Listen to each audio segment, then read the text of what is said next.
following program is brought to you in living color on NBC.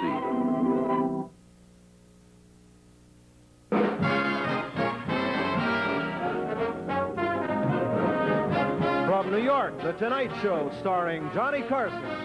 This is Doc Severinsen, along with Tommy Newsom and the NBC Orchestra, inviting you to join Johnny and his guests, Della, Reese, Rodney Dangerfield, author Jerzy Kosinski, rock group Freeway, and from the Pittsburgh Pirates, Willie Stargell.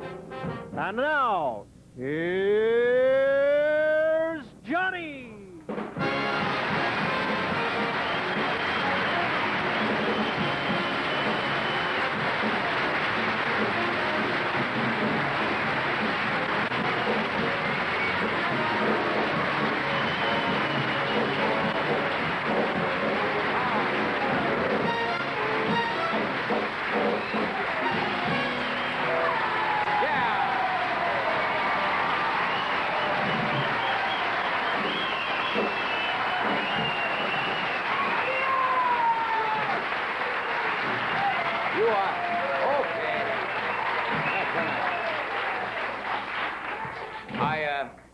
I don't know what to say, except I completely agree.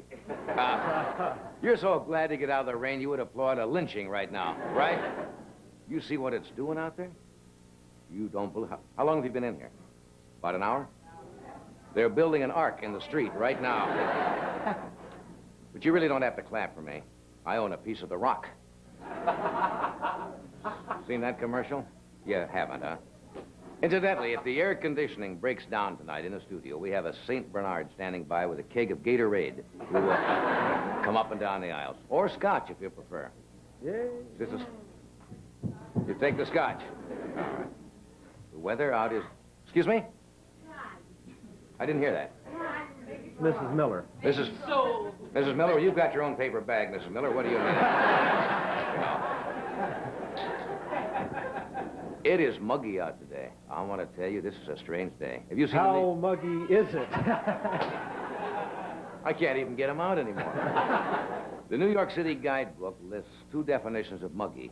One is sticky, and the other is the object of the muggor.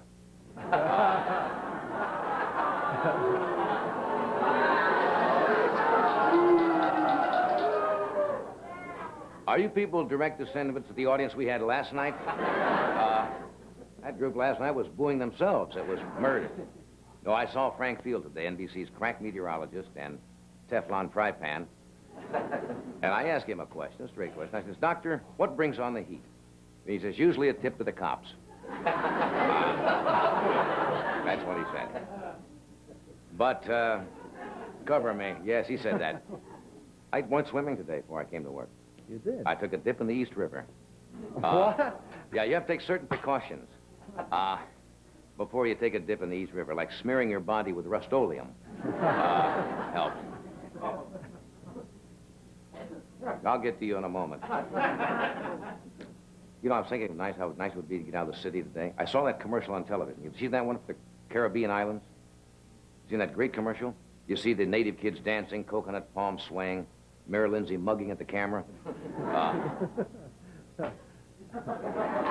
You know, the mayor split today, I hear, for the Bahamas. He knows what's happening. When he gets the weather report, we're right out of town.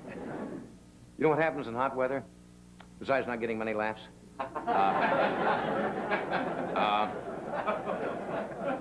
lot of strange people come out on the streets in hot weather. A weirdo came up to me today on the street.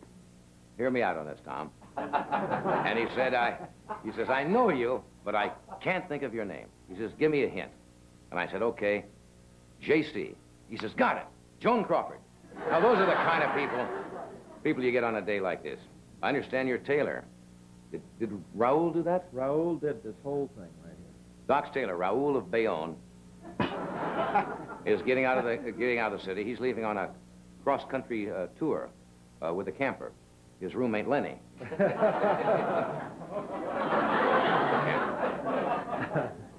And now you started off with a brown suit this week.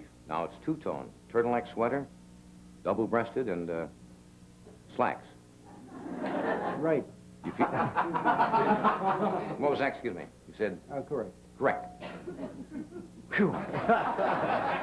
Tommy had a big day today. The elevator man let him sit on the stool and punch the 7th floor.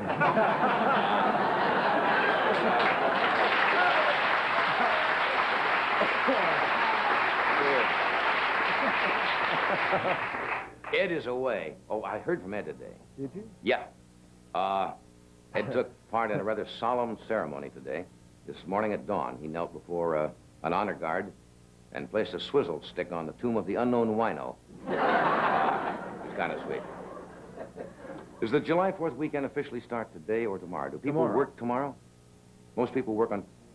I thought it had one of those long holidays tomorrow. That's right. Monday. That's right. The Monday is off, right? But it's a big time for certain groups like the DAR, Daughters of the American Revolution, the SAR, you've heard of that group? That's the Sons of the American Revolution, and the BAR. They are the descendants of Washington's fling with Betsy Ross.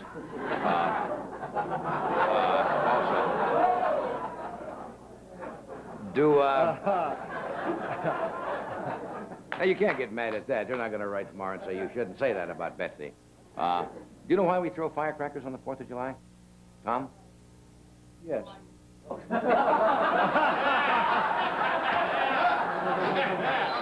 Two choices he had, yes or no, and he had to say yes. No, because on July 4th... Hey, man, ¿qué pasa?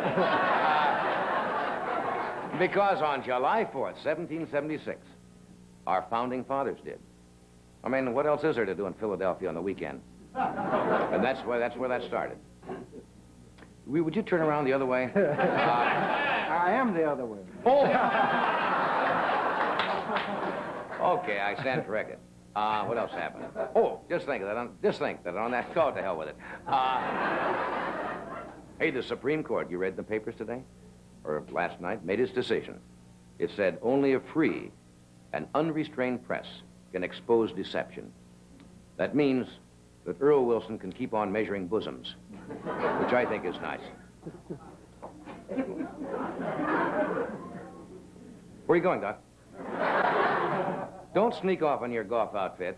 Well... You're going right to the links, aren't you? No, you see, I promised these people 15 minutes right off the beginning of the show of excitement and comedy, and I'm going to get the hell out of here.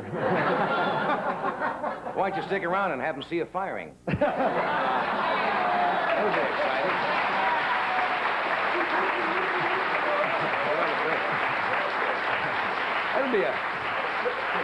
It'll be a first. The first person to be let go on national television. No. Well, yesterday, the Con Edison Company. You know the Con Edison Company? They're a subsidiary of the Frisbee Corporation.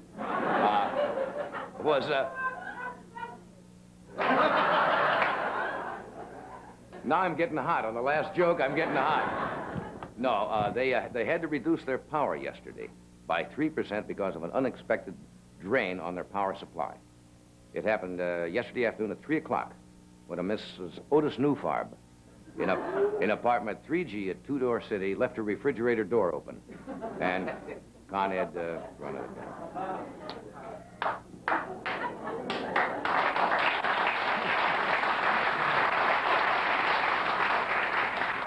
Why do we all... What do you do? What is this? The roof's leaking. Oh. Why don't we all go outside and open a fire hydrant and stand under for about an hour? I think that's what we should do. Hey, we got a good show tonight.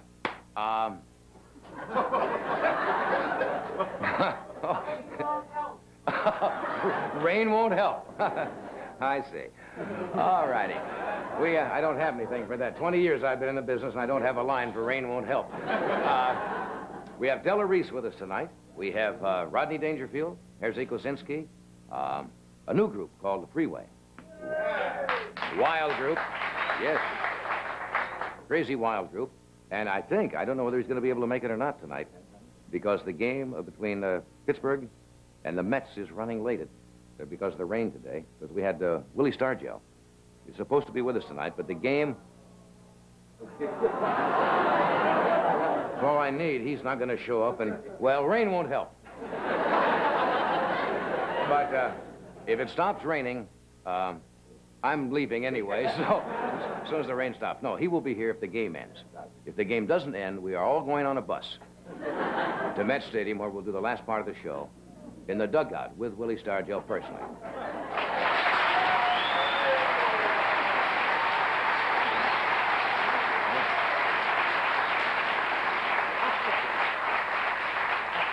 I want to get a good look at this crowd, because we're going to meet again somewhere.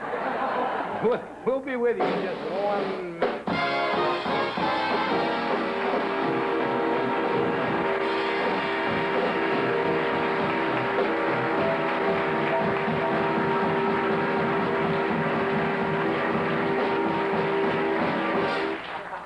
Now, look at, that's 30 seconds. Here's Doc with a word for people who say they love their dogs. Right, Johnny. When you really love your dog, what you feed him proves it. And there's no better proof than Alpo for dinner. Take Alpo beef. There's nothing but beef and meat byproducts fortified with all the vitamins and minerals dogs need for a complete and balanced diet. And not a speck of cereal.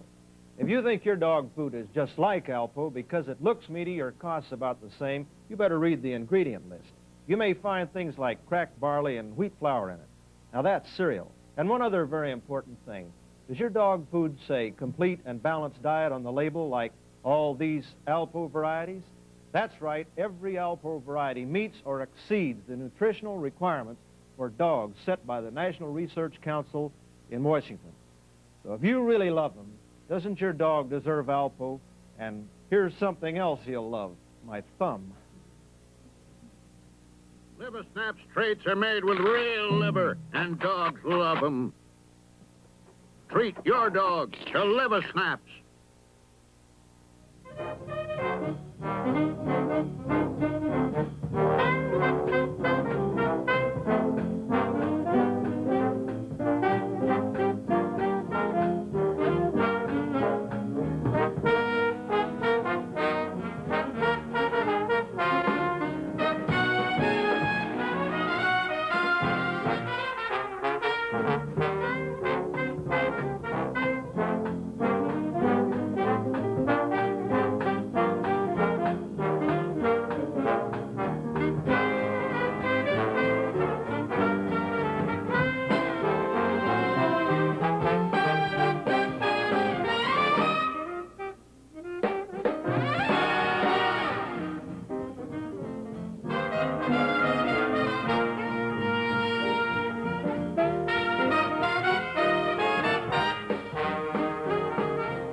I don't know whether you people were probably here in the studio while we had that tremendous thunder out there. Could you hear it in here? I've never heard that in New York. I've been here 9 years, but I've never heard it quite as loud in the city as it was this afternoon. Have you? No, when it strikes in between the buildings and it echoes. People got a little bit scared out there today. They had a couple of those real, it was electrical and thunderstorm and crack, which is unusual here. We don't get that too often. In the Midwest, they used to get them. Remember those in the Midwest? Ah, that's a thunderstorm. It rolls. That's what I needed, is the thunder tonight. No, but out there in the Midwest, it would roll and rumble, and the whole house would shake. And it was great. Sort of like that earthquake. Almost. About that noise. You ever go out in those? Most people go out in them, and then they go hide under a tree, which is the last thing you should do in an electrical storm. Stay in the open, as far as you can. I found this on my desk. I don't know whether NBC is trying to tell me something. This is true. It was on my desk. Bobby, you want to come in and take a look at this? Please, I didn't tell Bob I was going to show this card. Can we come in and take a close look? I thought it was a joke. That's no joke. I went out to my secretary, Charlotte, and I said, hey, that's cute. I said, that's very funny. Okay, oops.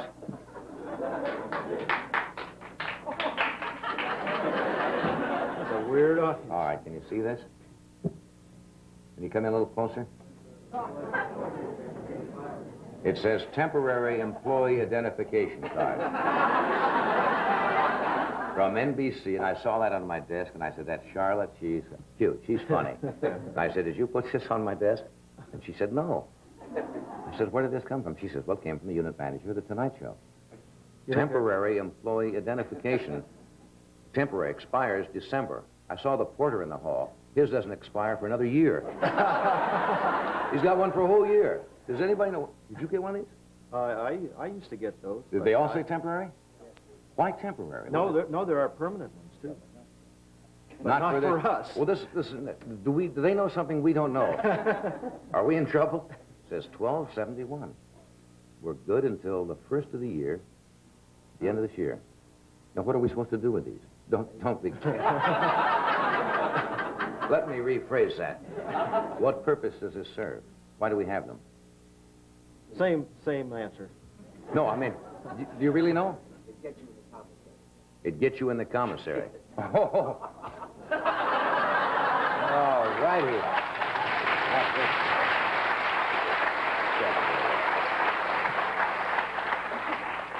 That's probably the reason they give them, so they can identify the remains.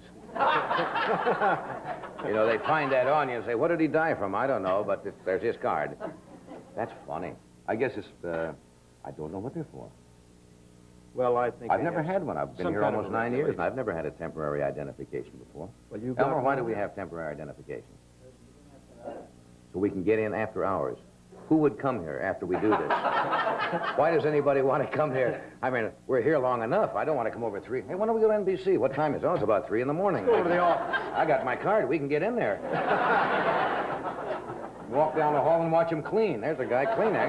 Got my card. Are you cleaning all right? Don't understand that. No, that's in case if you join the NBC bowling team. Yeah. And you want to bring your ball and your shoes back here after the bowling meet. And in my locker. No, I have my bowling card. That's a separate thing. Well, I think NBC bowling team. Well, you can't have one without the other. All righty. You can't have one without the other. Love and marriage. The heat is getting to me. You're going to Atlantic City this weekend. Yes, absolutely. See that segue? Just dovetails right in there. Where are you going? Where are you going to play Atlantic City? I'm going down. You know, Buddy Rich is talking about that diving horse. The famous diving horse on the steel pier? Well, I'll bring a report back on the diving horse. Are you playing right where the diving horse? I'm playing where the horse dives. You know what Buddy said the other night, when you saw the show, it was on Tuesday night. Buddy said he'd be down there because the horse dives twice a day.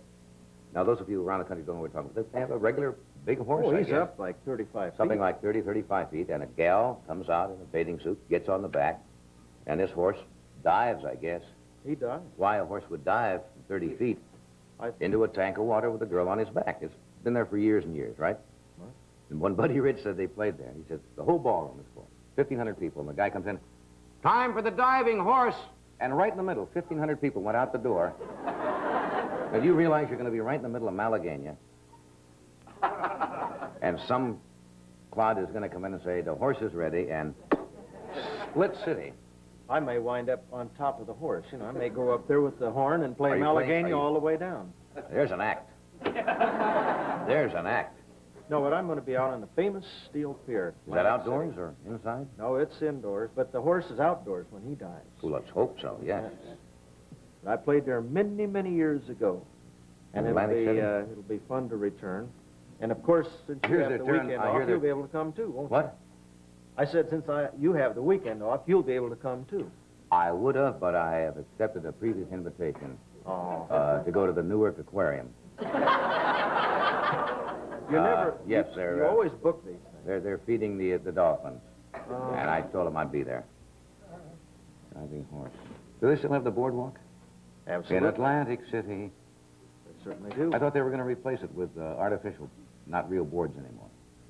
No. Everybody know? They Staff? still have the real... No. No, I was serious about that because it deteriorates. And somebody said that they're going to replace the boardwalk with artificial boards. But they still have the diving horse, though. Well, okay. Right, first down, Green Bay. Right, Fred. Okay, we'll do that, then we're going to go ahead with the show. Say. I love these lead-ins. Hey, or say, or look, or you know. Looks like Ed has become a real entrepreneur. Drunk again? And size. Youngsters can have one just like it, only smaller, more his size. You simply pick up an order blank at your favorite supermarket. And while we're on the subject of cool, meet its leading champion, Nestea Iced Tea. It is right here. You can really cool it with America's favorite instant. 100% pure tea.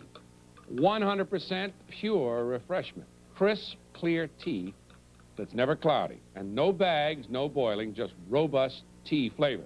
Flavor that stays that way, even when you add the essential cold cubes. And you know, there's really extra convenience right over here. Pre-sweetened, pre-lemoned Nestea iced tea mix in packet or jar. Well, any way you take Nestea, that's the relaxing, cool way to take it. Fix that thirst and cool it with America's favorite instant. I'll, certainly drink to that.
Saving the pieces of my identification card.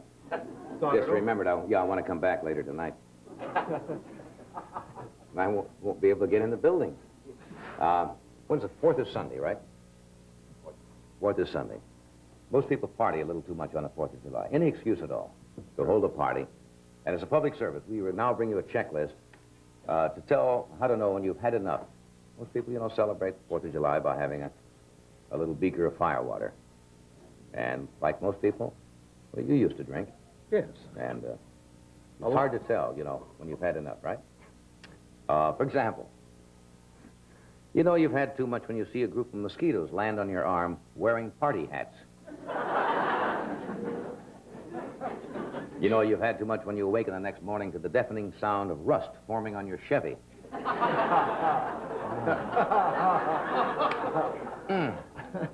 You know you've had too much to drink when at a father-son baseball game, they ask your son to play second base, and they ask you to be second base.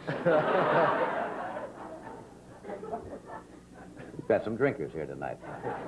You know you've had too much when you don't remember how you got a rug burned on your tongue.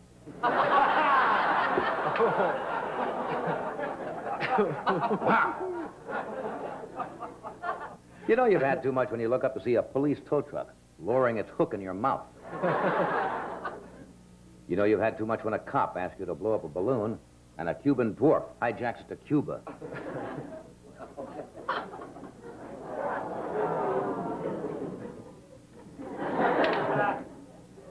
You know you've had too much when you tell the bartender he has hair on the swizzle stick and he tells you to get your dog's tail out of your drink. It's a weird picture, isn't it?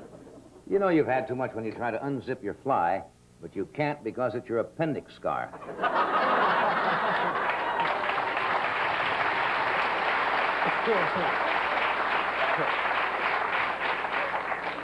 You know you've had a little too much when your wife marinates meat by putting you in a sauna with a veal cutlet on your forehead.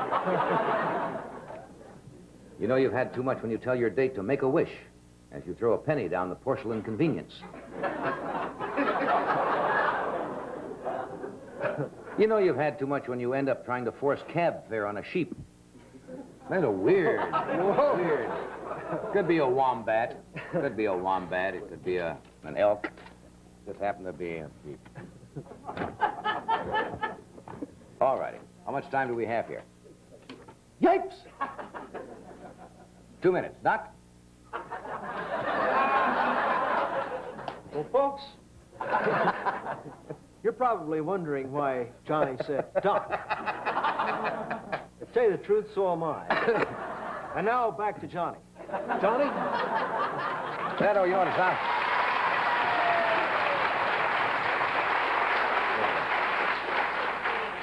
What that reminds me of are the reporters when they cover one of the Apollo shoots. Yeah. And they've been waiting for hours and hours, and nobody really wants it. You know, they've gone to Frank McGee, and he's explained how they land. He's explained the moon thing, the craters, and he says, and now back to you, Chet or David. And they've said everything, and they don't really want it. And they keep handing it back and forth to Sander Van Oker, to Chet, and nobody has anything to say. That's the situation we're in right now.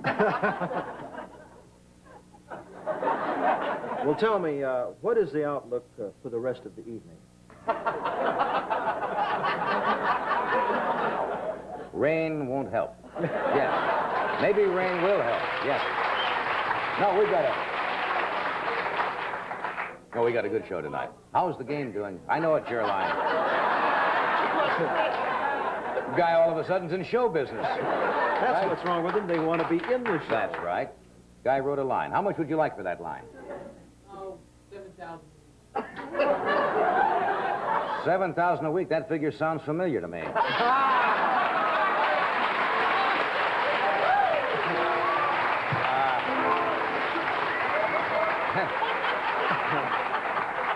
And I got better lines than that. Okay, let me do that.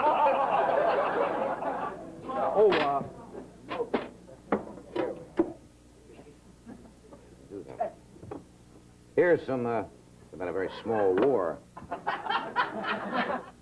Ah, yes, the sauce. And the secret is to hide it properly to prevent discovery by unauthorized personnel. And you notice at Pizza Hut, they put the sauce on with a ladle, not a paintbrush, so there's plenty of thick, rich, spicy tomato flavor in every pizza. Now comes the part where we hide the sauce with creamy mozzarella cheese, laid edge to edge to cover the whole surface of the pie. Now, to further conceal the goodness under the cheese, some pepperoni topping. You can put a topping of your own choice. Now, soon, it's ready to come out of the oven. Soon, it's ready to come out of the oven. And while you're hanging around the Pizza Hut waiting for your pizza to cook, you'll notice the atmosphere is like a big, cozy den. So mayhap you would while away the moments with a tasty libation of your choice. Ah, yes? Delicious. Pizza Hut. We serve more pizza than anyone else in the world. Check your phone book for the Hut nearest you.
are back now. Here's a great gal. She breaks it up every time she sings any place.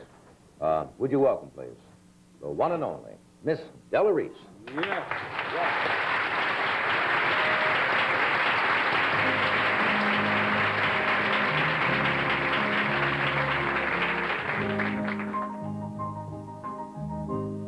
We've only just begun to leave. White lace and promises, a kiss for luck, and we're on our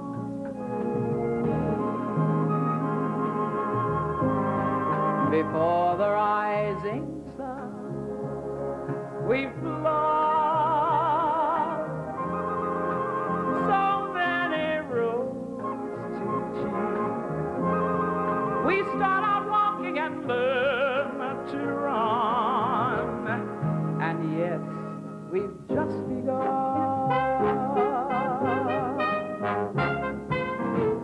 Sharing horizons that are new to us, watching the signs along the way,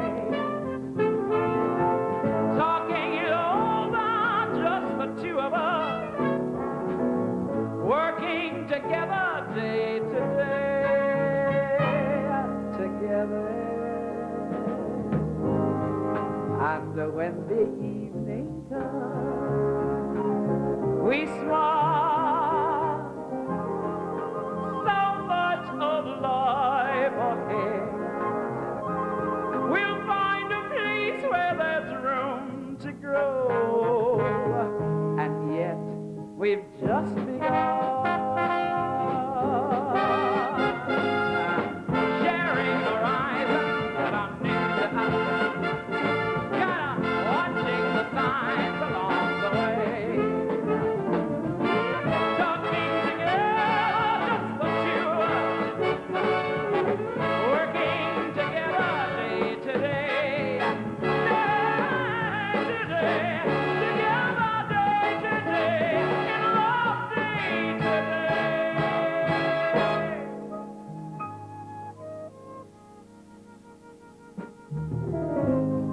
And when the evening comes, we smile, so much of life ahead. We'll find a place where there's room to grow, and yes, we've just begun. Isn't it wonderful, and we've only just begun? Our life's magnificent, and we have just begun. Why, we've only just begun.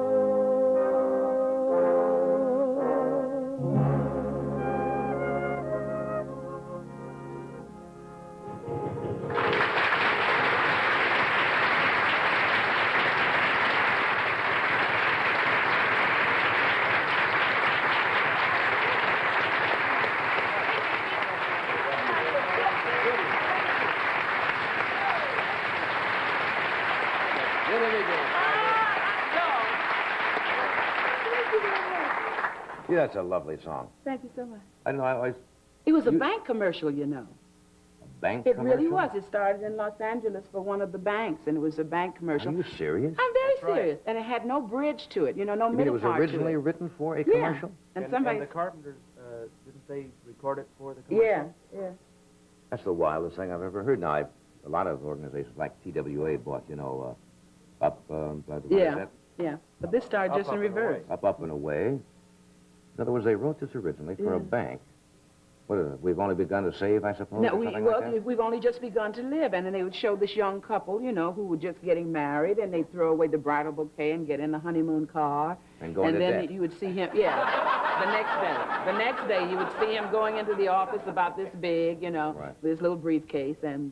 That's weird. I didn't know that. That's a lovely song. It is. We've only... Come on, for a bank? Has that ever happened before with commercials? I don't know, but some of the songs for commercials are really groovy. You know? I remember Goodyear a few years ago used to have a great theme. You see these tires rolling along.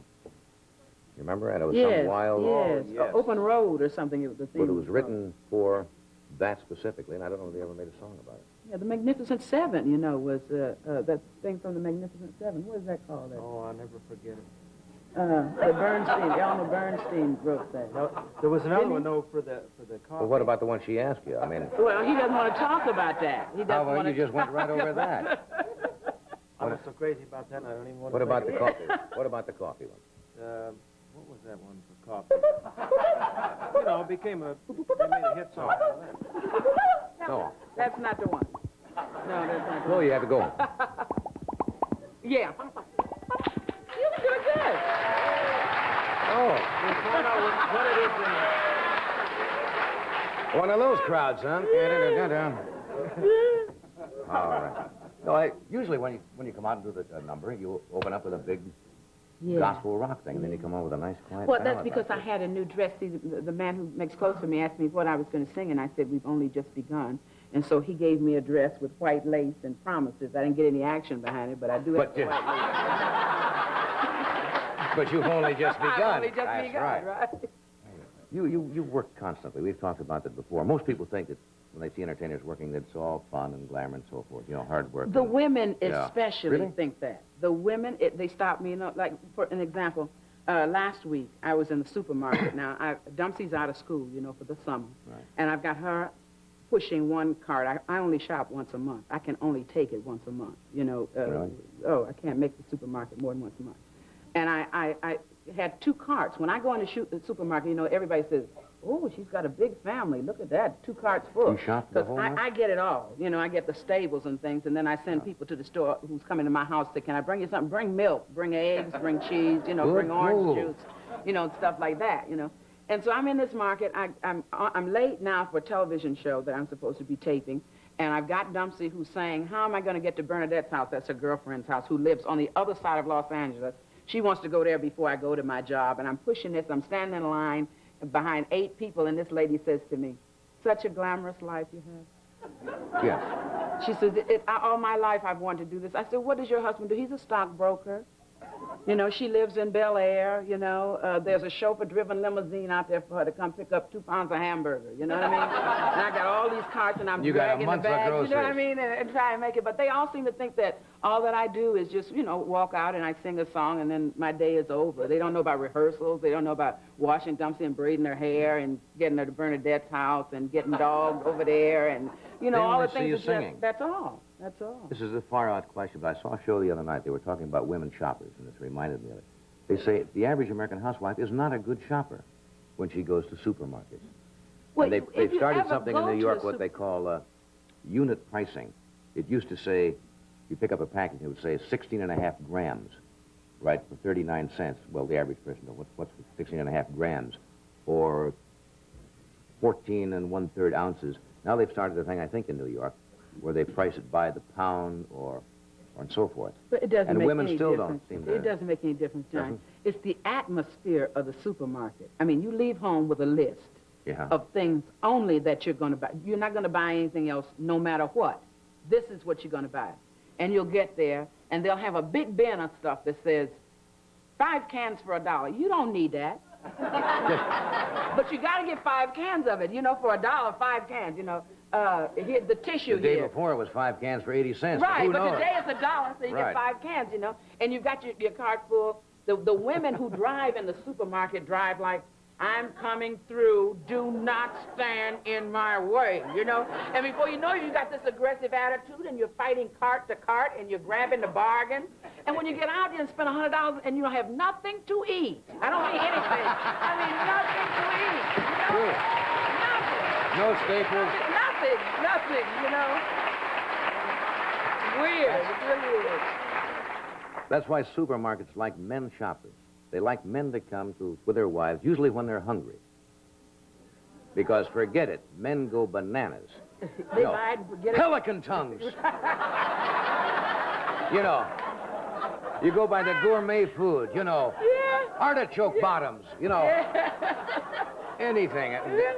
But you should really shop when I think you've eaten, you know. It or- doesn't matter. They Really? have you know, you can get a master's degree in packaging now. Yeah. You know, and they have it. You gotta have it.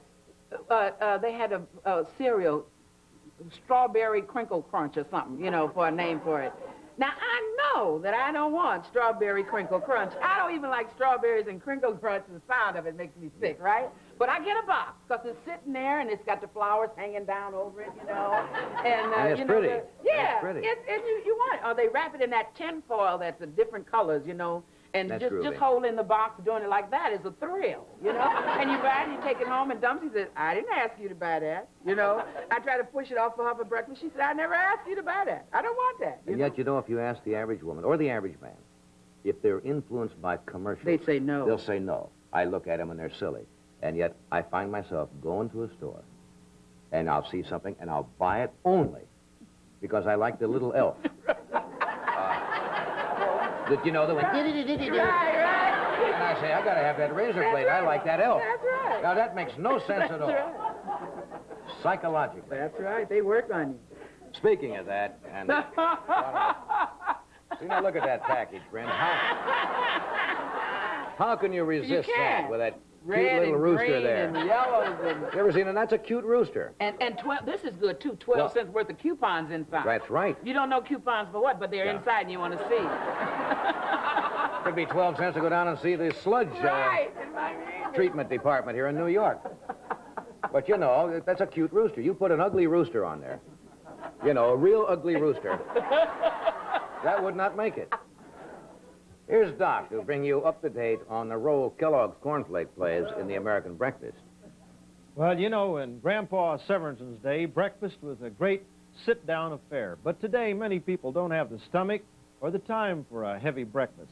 Today, the American breakfast has to be fast, light, and nourishing, even with strawberries.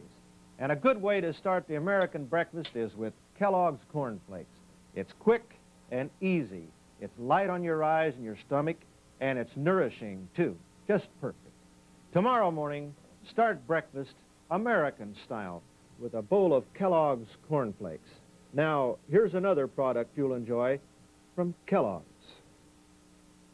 This is America's favorite high-protein cereal, Kellogg's Special K. It also has 8 essential vitamins. Special K gives your family 33% of the officially established minimum daily adult requirements of iron, thiamine, riboflavin, niacin, vitamin C, A, and D, plus vitamins B6 and B12. Special K cereal is 99% fat-free, and it's delicious. Look for the big red K. The whole family will like it.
I remember we were talking about shopping.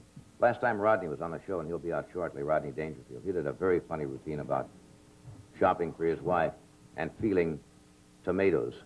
We were talking about it before the show for some reason. Yeah. We talked about how to tell when in the Midwest when he went out to steal watermelons, you know, when it was ripe.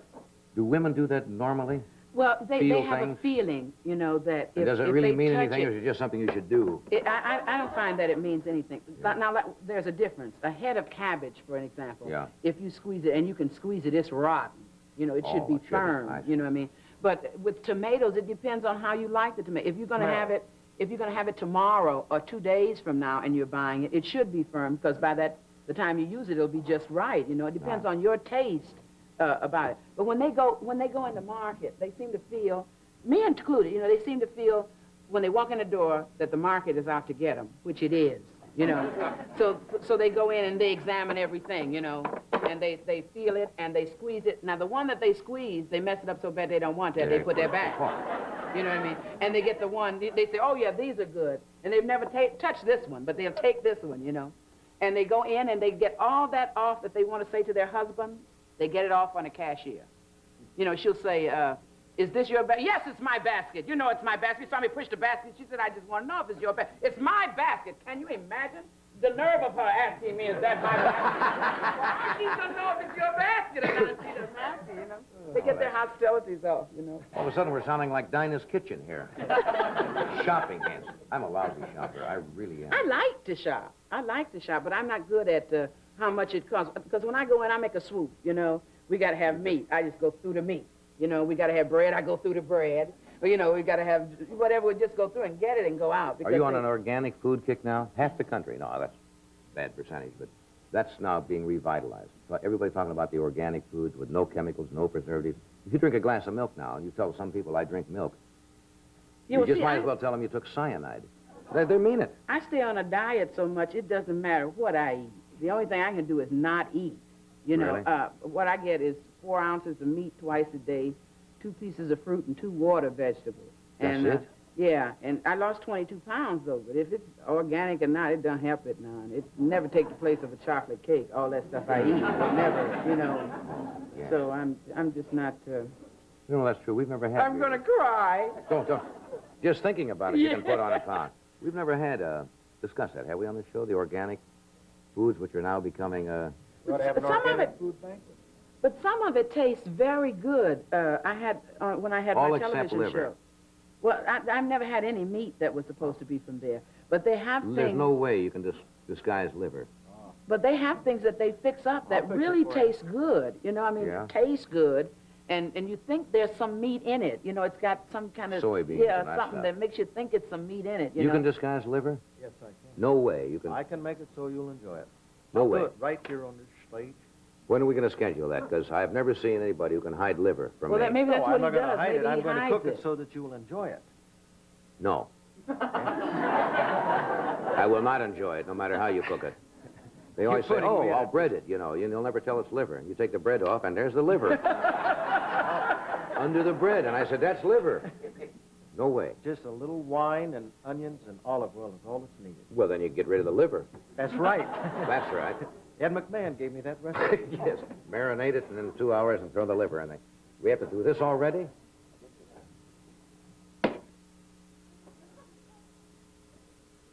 All righty. Right after we talk about food, we go to garbage bag. How do you handle a fast-talking little tomato?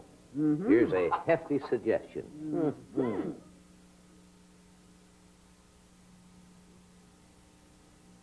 Gee, it's no fun being a leftover anymore. Now we can't get all soggy and smelly like we did in flimsy paper bags, because now people are using hefty plastic scrap bags. Heck, they're leak-proof, got a permanent holder, tear-off ties, and they're less than a penny a bag. Say, where's Sweet Pea? Hey, wait for me. Hefty scrap bags, the clean, inexpensive way to get rid of scraps. Hey there. I bet you thought I was a medical man because I'm dressed in white. I'm in garbage, or garbage, as they say. And it's never been better. No flies, no litter, no pushing heavy cans around. That's because the people on my beat use hefty trash can liners. Big, strong, hefty liners are easy to handle, leak-proof, odor-proof, and leave the container clean, so one can does the work of more. Hefty trash can liners. Use them.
always glad to see this next gentleman, even though he still gets no respect. Would you welcome, please, Rodney Dangerfield.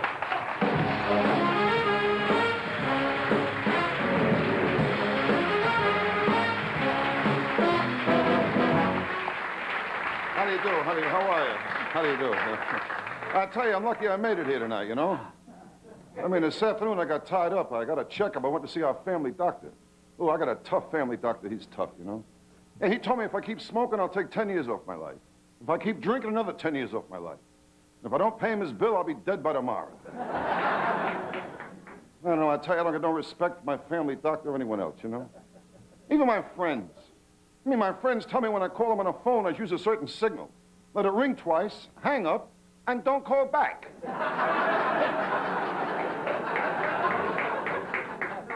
I'll tell you, the trouble with me is I'm too easygoing, you know? I always end up on a short end. Like last week, Father's Day. I gave my wife money for her and the kids to buy me presents. Yeah, for $20, I got back a handkerchief and 2 pairs of socks.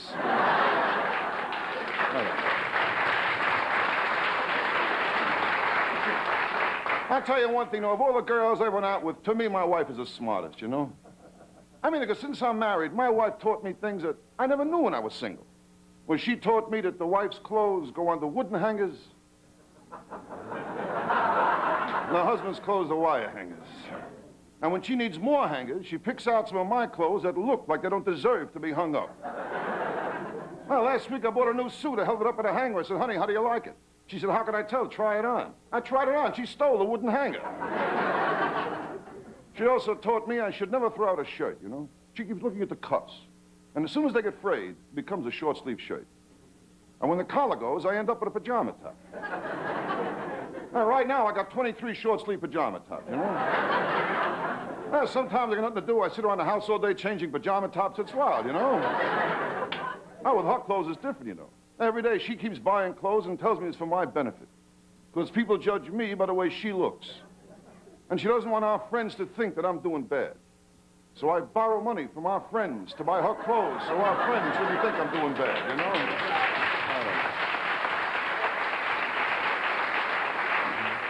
Now, I tell you, you talk to people today, you don't know what to expect. You don't know who to believe. I mean, girls, you ever hear girls talk? Girls say things like, it's all right if a man is older than a woman. Age makes no difference. Looks is not important. Money means nothing. That's what they say, you know. But I never met a girl yet who fell in love with an old, ugly man who's broke. Never, you know.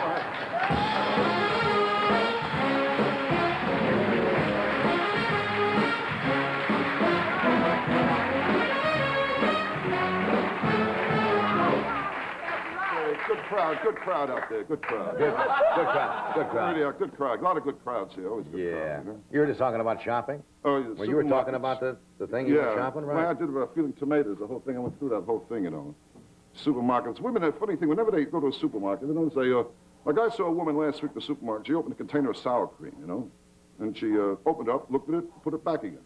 I said, how come you didn't take it? It was all right. She told me it was opened already. Very weird.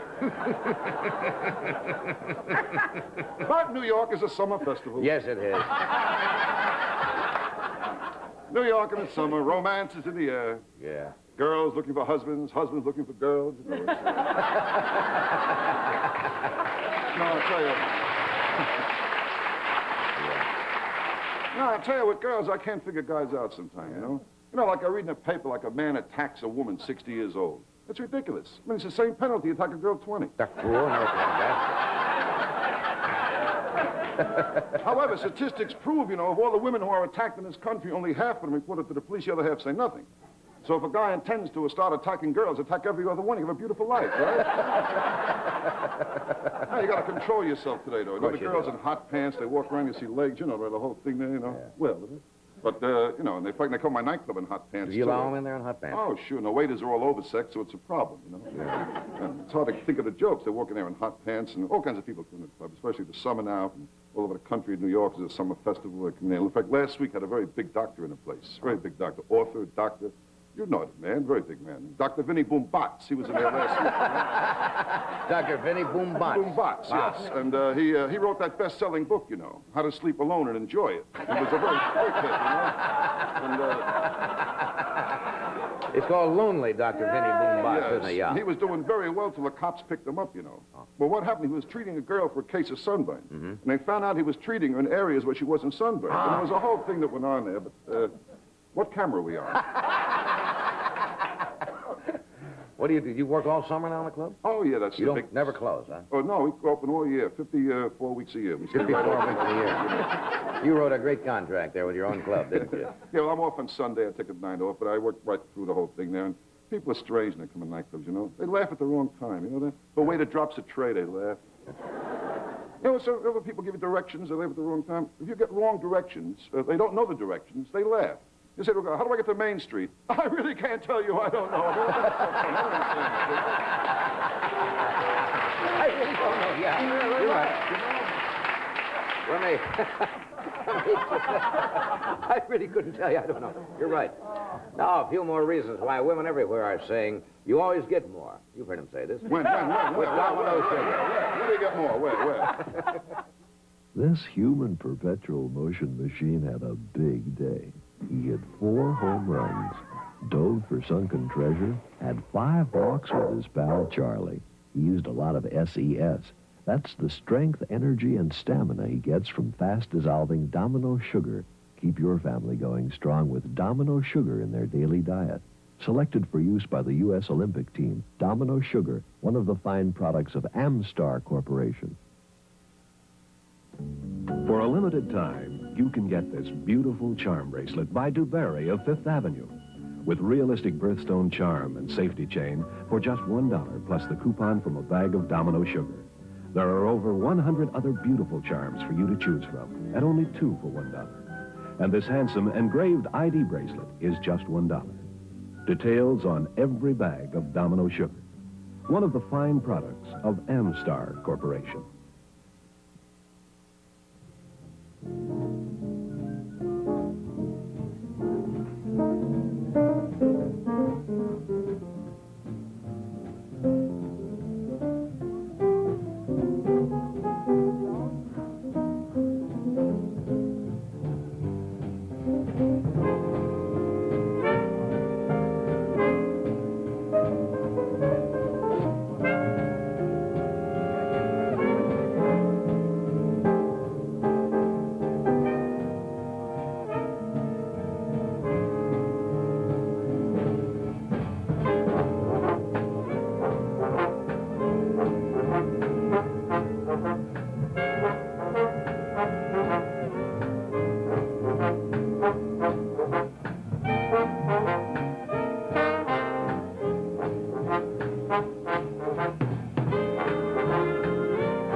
Yeah.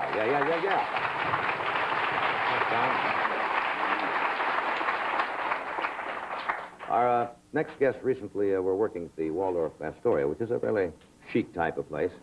And night after night, they received standing ovations. And the hotel over there, I understand, the management was a little frustrated because the young men were dressed rather casually. I understand one night they did show up in ties and jackets, and the Waldorf almost had a fit because they were working barefoot. It's a new, good group called Freeway. They first auditioned, I think, for us a couple of years ago, and we've been following with more than a little interest because several of the fellows in the group are protégés, students of Jimmy Maxwell in our band. They will be appearing at Wheels in New York City starting on July 6th for 2 weeks. This is their first Tonight Show appearance. Would you welcome, please, Freeway?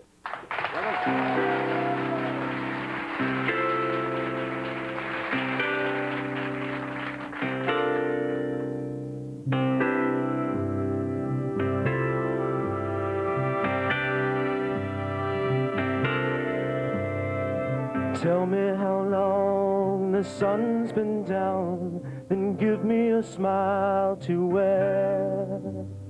And open your eyes and see what I've found. There may still be some time to share. But we cannot speak forever, yet the night is all I've known. There must be something better, and the seeds for that are sown.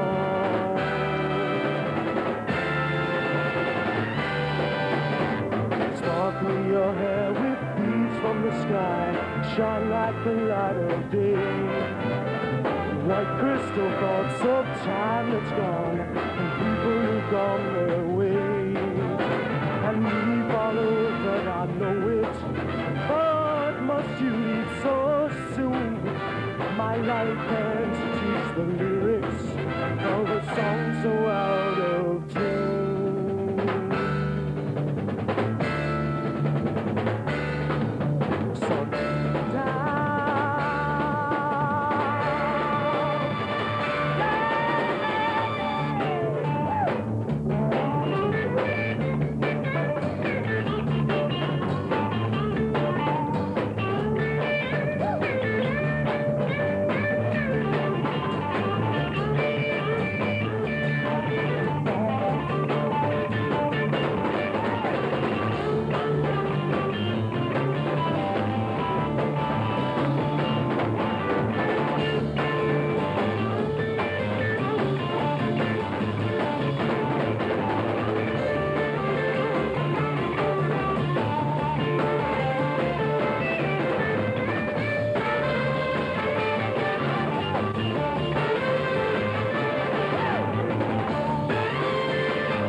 Tell me how long the sun's been down. I'm not leaving until you do.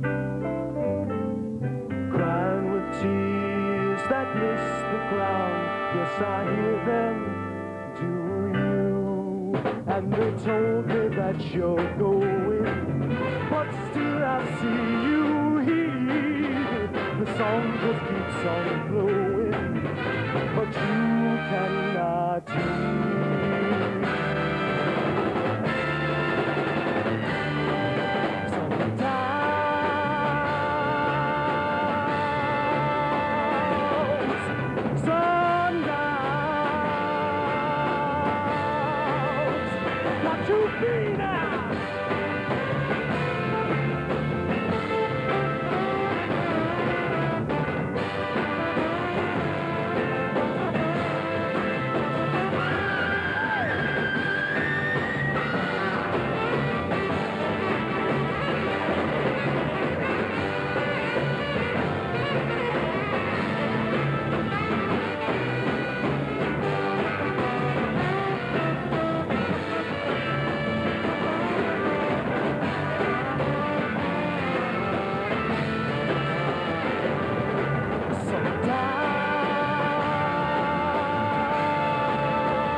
It's a good group.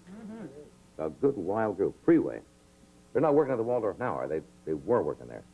Can you see the maitre d' at the Waldorf when they showed up? You've got to be kidding. That's great. We will do this. We will return. We'll be back. Where's Mark's Banter?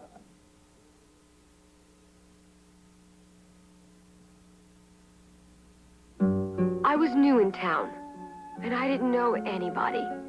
Until Fran dropped by. I wanted to make a good impression. So, my coffee was important. Maxwell House coffee. People like Maxwell House. It's the taste that brings people together. I feel so at home here now. I guess that's why I'll always be a Maxwell housewife. Maxwell House coffee. The taste that brings people together. You may be the last to know you have a foot odor problem.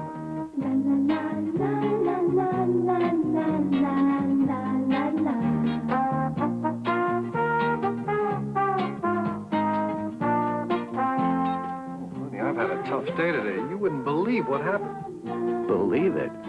Foot odor happens. So play it safe with Dr. Scholl's foot deodorant.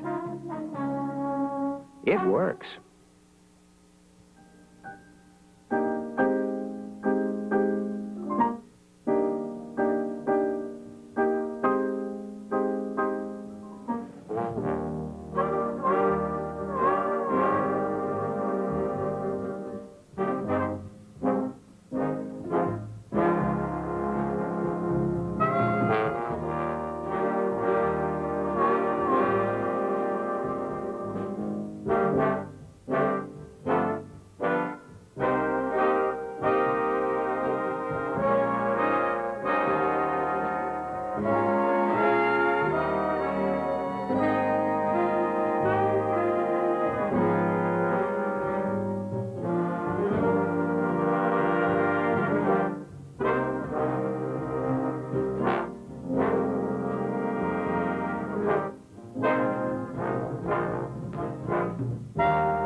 My next guest has been with us before. He's a very bright gentleman.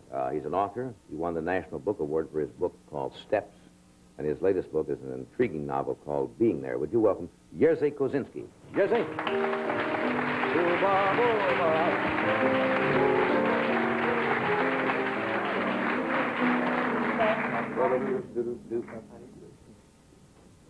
Jerzy, welcome back. Thank you. You understand, Rodney, you've been here in the States now quite a while, originally from Poland. Poland, right? 14 years. Yeah. Do you understand everything now that is said pretty well in this country? Now, am I going to be examined? Yes, you're going to be examined. But do you understand, like, all the idiomatic humor and so forth that you hear? I don't know. Yeah. In other words, it's difficult to tell. For instance, once in a while you get a feeling that you miss, even though you feel native. Let me give an example.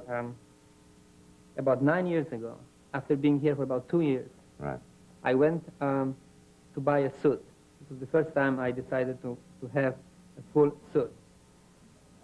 And the jacket was fitted and was fine. And this was somewhere in mid-Manhattan with a very friendly salesman in front of me. And then he asked me about my waist. And I said 29 in inches. He brought the pair of pants. And then he asked me something which I didn't get. Then I said, I'm sorry. And he said, where do you wear it? Now, when you come from Eastern Europe, the main thing is to get the pants. Just get the pants. Now, there was a belt. There was a place for a belt, and I thought maybe he thought about the buckle. And I said, well, I guess in front. And he said, well, don't we all? I knew there was something I didn't understand. Now, this was a moment of a terror. And the simplest thing, a pair of pants. And then he said, well, but clearly you must have a certain preference, left or right. Now, coming from Eastern Europe, which is clearly left, I thought it was safer to say that I was right. I didn't know why I said it. I said, I guess I'm off the center to the right. And it pleased him no end. He dug that, huh? Well, these are the moments when once in a while, I think a foreigner, no matter how grounded he feels he is. Still once in a while. Once in a while, it's not the language, it's the culture. Right. Now, when you first came to this country, you spoke very little English. Practically no English. How did you ever manage? I've said this before on the show. I can never understand how someone can come from another country and learn the American language, which is so full of crazy rules, or there are no rules most of the time, where there are for many languages, foreign languages. It goes a certain way. How did you ever learn to read it and write it, much less teach English? I guess you are determined. When you don't have the way back, when you don't intend to go back, right, all you have is the language, and therefore you, I guess this is your primary purpose, is to pick up the language, since this is the only property which you really need. Now, some people have picked it up from watching television, I've heard, you know. I watch a lot of television. Television, yes. But in my case, I simply decided to write, to sit down and learn by writing. Now, I knew very well I was going to keep my accent. If anything, that's all I brought with me from Eastern Europe. I was going to keep it. I was 24. And therefore, I had to write. And this was the test. Wouldn't have been much easier to write, of course, in your native language, but you decided that... English seems to be more popular in this country. Yeah. You're right.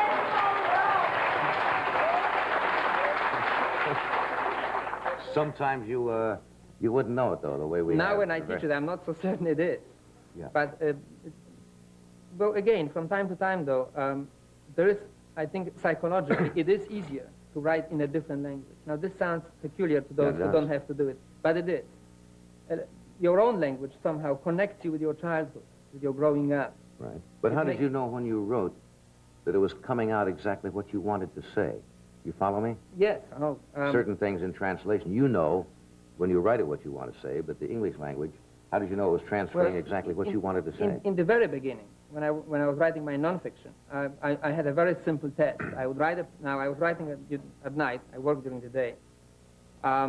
And there was no one to ask in the middle of the night, except the telephone operator. And I would call, and I would introduce myself with my heavy accent, and I would say, well, here I am. I'm trying to write a scientific book. I just wrote a paragraph. Can I read you? I would just ask the telephone operator. Now, there was always a moment of extreme And you would fear. you would read to them? Not yet. There was a moment of fear on the part of the telephone operator. She would say, is this something dirty? Now, at that time, it wasn't. I was right. Yeah. You hadn't learned all the words yet. No. And then I would read the passage, and I would ask her to tell me what the passage was about. Well, that's wild. What kind of cooperation did you get, or did you get any? I don't remember ever being turned down. Well, today, of course, I wouldn't get the dial tone, and I would... You'd have a lot of blank pages. That is wild. In other words, you just call it a late-night phone operator and say, introduce yourself. I want to write. Would you mind if I would read you a tiny little passage? And so forth.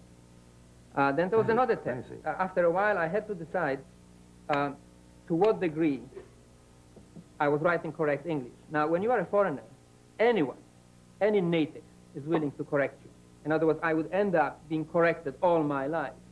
And you simply can't afford to do it. And what I did once, I remember, when I began writing fiction, I copied a page from Steinbeck's latest book at that time on my typewriter. I crossed out some of his words. I put them again, as they were, in my handwriting. And then I consulted about 15 friends of mine, telling them that I was just about to write a novel. Oh. This is a kind of a sample page, and what do they think about it?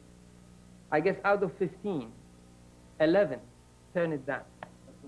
John Steinbeck? Yes. Well, I took the criticism very lightly. They said, look, they said, well, look at this paragraph. No American writer would write it that way. An American writer would reverse it. That's interesting. I said, that's interesting. And then there was someone would say, well, there's a clear touch of Russian in it. And then I would say, well, do you know Russian? And he would say, well, no, but I mean, you can tell. After this, I made up my mind. You have to be on your own. Unfortunately, you are your sole judge. Do you think people do that to seem a little brighter than maybe they are? They have to make some kind of critique, and they try to help you, so they overhelp. Well, the accent is I mean, they feel the accent in you, and therefore they assume that it has to be in the prose, in the writing itself. I never and realized a foreigner can be intimidated immediately. I mean, you could, if I would write, just the other day, I talked about it to one of my friends at Yale, and we went to the supermarket, and I wrote a check for $40. And I wrote in figures 40, and then in words 40, and he said to me, hey, you made a mistake. I said, what do you mean?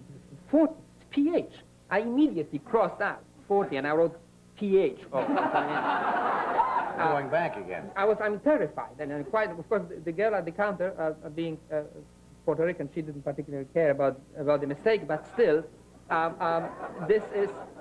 this is what a foreigner is like. You can intimidate people immediately. Why is it, though? I have found that most Americans are much more intimidated to try a foreign language than other people who come here. People come here and they try, even though the accent may be very heavy, they will try, and we don't feel awkward about it if they don't handle it well. But I've noticed if Americans go to France or they go someplace, they just are almost terribly reluctant to even try it. Have you noticed that at all? Oh, yes. They feel awkward and they say, well, I can't do it. But most foreigners come here and will at least give it a try, no matter how bad the syntax or the structure is. Still, well, I have been here for 14 years, and yet there are many words I would not use because I know I'm going to mispronounce them. What kind of words are difficult? I mean, you want an example? If it's... Well. Well? W-E-L-L. That's right. I don't use it. The double L is very, very difficult for a Slavic larynx. I did not realize that. You know then that you anything say well. with TH in it.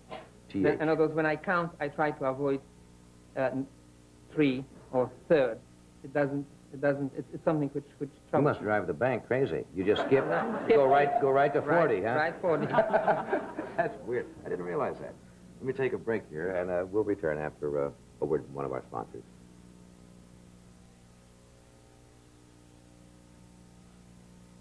These two automobile engines look pretty much the same, but they certainly don't act the same. The one on the right is standard in this new Buick. It's designed to run on low-lead or no-lead gasoline. It can significantly help cut exhaust emissions that pollute the air. It's not the whole answer to air pollution, but it's a start. And you can help by having your Buick tuned regularly. Help us fight pollution now while we look for better answers. 1971 Buick. Something to believe in. Run away from home tonight with Matus. The rosé wine that's like a trip to Portugal. Portugal. Climb the cobbled streets of yesterday in Obidos. Lunch in the shade of medieval walls on native cheese and wine. Matus Rosé. Hey, hey, hey, Matus Rosé. Bring it on home.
That's interesting, but there's not... I was asking Jerzy about the book being there, which is a fascinating book, and we talked about the last time you were on the show.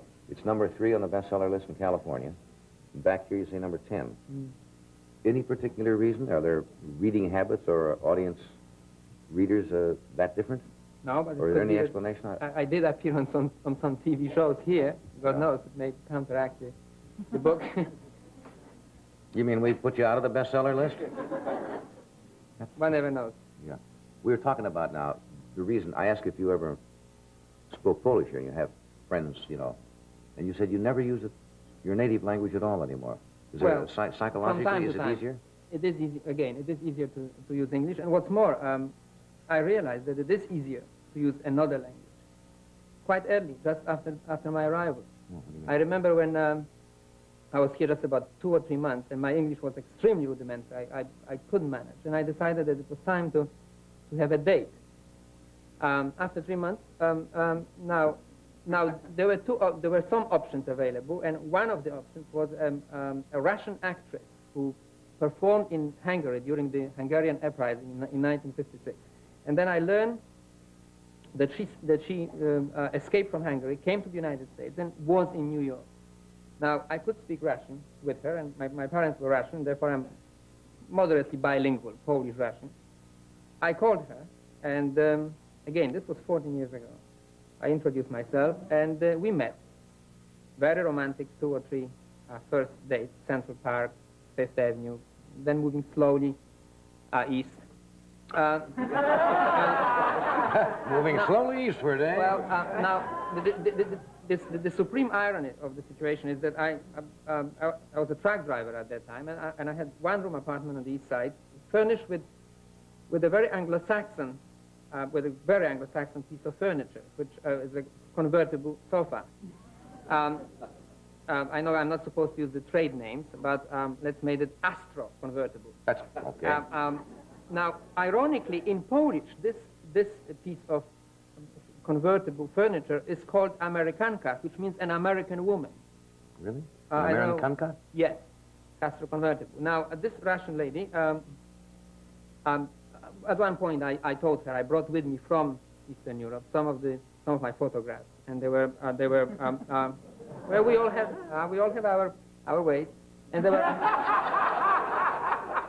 and the photographs were mounted, I told her, and they were on a very heavy cardboard, and would she like to see them?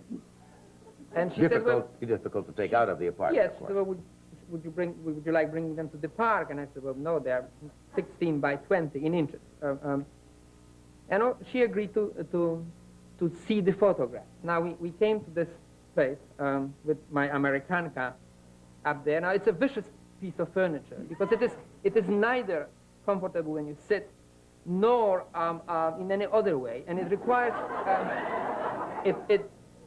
the transitional period is what makes it very difficult. Now, we sat and we watched, we looked at the photographs, and this was in Russian. And I knew that the time was perfect. I mean, we looked at the photographs 3 times. To say to her, would you mind getting up? I mean, you have to, you know.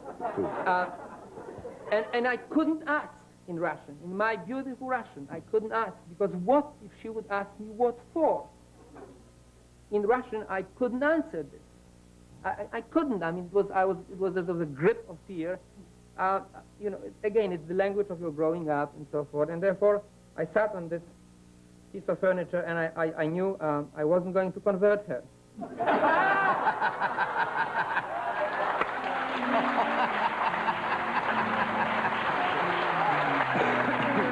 Do we have to cut away? All right, we're coming back.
Got a few seconds. What happened after that? There's got to be a finish. Well, nothing happened, but on the following day, I got a date, a native date.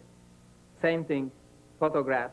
We went there, same couch, as convertible as before. And at one point I said, would you mind getting up? And said, what for? And then I said, I'm sorry, my English isn't good enough to tell you. Good move. Jerzy, thank you. Thank you, Rodney. We'll see you at the club. Della will be here tomorrow night with Carol Lawrence, Godfrey Cambridge, Selma Diamond, Bob Melvin, and Irene Cara. Thank you, Della. Good night.